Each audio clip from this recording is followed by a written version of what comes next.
Wetlands. These are nature's solution to protect water quality.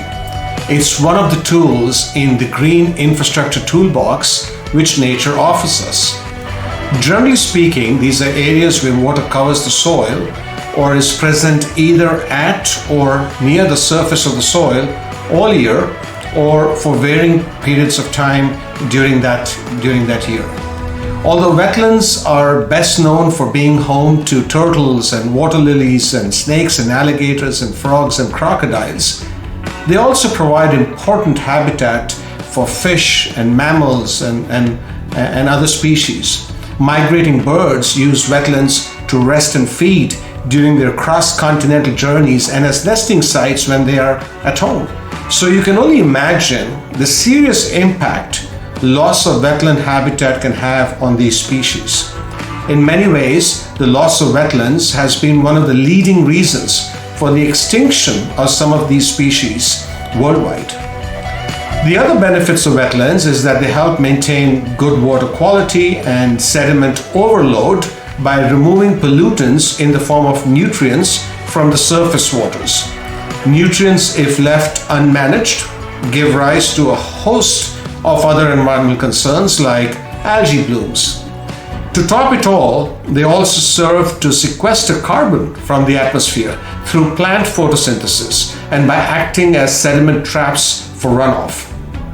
Carbon is held in the living vegetation of the wetlands as well as in peats and organic soils and sediments that have built up in some instances over thousands of years. Therefore, while wetlands generally act as carbon sinks, their drainage and destruction can result in substantial carbon emissions. Taking water out of a wetland means oxygen can reach previously inundated organic matter. This results in large emissions of carbon dioxide as the organic matter starts getting oxidized. The bad news is that despite all of the benefits that we know wetlands provide to us, in the United States alone, estimates state that about 60,000 acres of wetlands are lost each year. In addition, non-native species of plants and animals and global climate change, of course, contributes to wetland loss and degradation.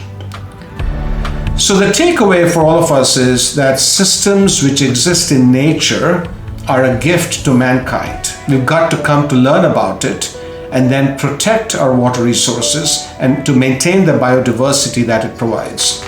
They are also assets, similar to the assets we would like to protect, built by humans, like buildings and airports and schools and hospitals and other transportation systems. In the words of Theodore Roosevelt, the nation behaves well if it treats the natural resources as assets, which it must turn over to the next generation increased and not impaired in value.